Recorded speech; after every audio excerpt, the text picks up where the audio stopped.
नमस्कार दोस्तों, क्या आपने कभी महसूस किया है कि आपके अंदर से कोई आवाज़ आपको सही रास्ता दिखाने की कोशिश कर रही है? क्या वह सिर्फ़ आपका मन है या परमेश्वर की ओर से कोई संदेश?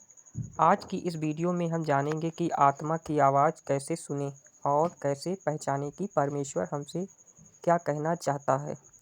नमस्कार दोस्तों, आज हम एक ऐसे विषय पर बात करने जा रहे हैं जो हर इंसान के जीवन से जुड़ा हुआ है। आत्मा की आवाज़। दुनिया में हर दिन हजारों आवाज़ें हमारे कानों तक पहुंचती हैं। लोगों की बातें, समाज की राय, हमारी चिंताएं और हमारे डर। लेकिन इन सब के बीच एक और आवाज़ होती है जो बहुत शांत होती है लेकिन सबसे महत्वपूर्ण होती है। यह आवाज़ हमारी आत्मा की होती है। बाइबल हमें बताती है कि परमेश्वर अपने बच्चों से बात करता है। वह हमेशा किसी चमत्कार या तेज आवाज़ से ही नहीं बोलता, बल्कि कई बार हमारे हृदय में शांति, प्रेरणा और चेतावनी के रूप में भी बोलता है। जब हम गलत रास्ते पर जाने लगते हैं तो अंदर से एक बेचैनी महसूस होती है, और जब हम सही काम करते हैं तो एक गहरी शांति का अनुभव होता है। यह केवल भावना नहीं, बल्कि कई बार परमेश्वर की आत्मा का मार्गदर्शन भी हो सकता है। लेकिन समस्या यह है कि आज का इंसान इतना व्यस्त हो गया है कि उसे अपनी आत्मा की आवाज़ सुनने का समय ही नहीं मिलता। मोबाइल, सोशल मीडिया, तनाव और भाग-दौड़ हमारे मन को शोर से भर दिया है। यदि आप वास्तव में परमेश्वर की आवाज़ सुनना चाहते हैं, तो सबसे पहले अपने जीवन में शांति के क्षण बनाइए।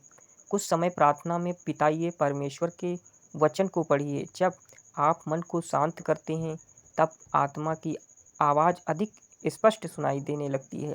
यीशु मसीह ने कहा था कि उनकी भेड़ें उनकी आवाज़ पहचानती हैं। इसका अर्थ है कि जो व्यक्ति परमेश्वर के साथ संबंध रखता है, वह धीरे-धीरे उसकी अगुवाई को समझने लगता है। कई बार परमेश्वर हमें खतरे से बचाने के लिए चेतावनी देता है। कई बार वह हमें किसी नए अवसर की ओर ले जाते हैं, और कई बार वह हमें धैर्य रखने और विश्वास बनाए रखने के लिए प्रेरित करते हैं। यदि आपके जीवन में कठिनाइयाँ हैं, तो निराश मत होइए। परमेश्वर आज भी जीवित है, और वह आज भी अपने बच्चों से बात करता है। आपको केवल सुनने की आवश्यकता है। अपने हृदय से पूछिए, क्या मैं परमेश्वर की इच्छा के अनुसार चल रहा हूँ? क्या मैं आपकी आवाज़ सुनने के लिए तैयार हूँ? जब सच्चे मन से उसे खोजोगे, तो वह आपको अवश्य मार्ग दिखाएँगे। याद रखिए, परमेश्वर की आवाज़ अक्सर शोर में नहीं, बल्कि शांति में सुनाई देती है। इसलिए आज से ही समय प्रार्थना में बिताइए, अपने मन को शांत रखिए और विश्वास के साथ आगे बढ़िए। हो सकता है कि परमेश्वर आपको वही संदेश देना चाहता हो जिसकी आपको लंबे समय से आवश्यकता है। परमेश्वर आपको आशीष दे। आमीन।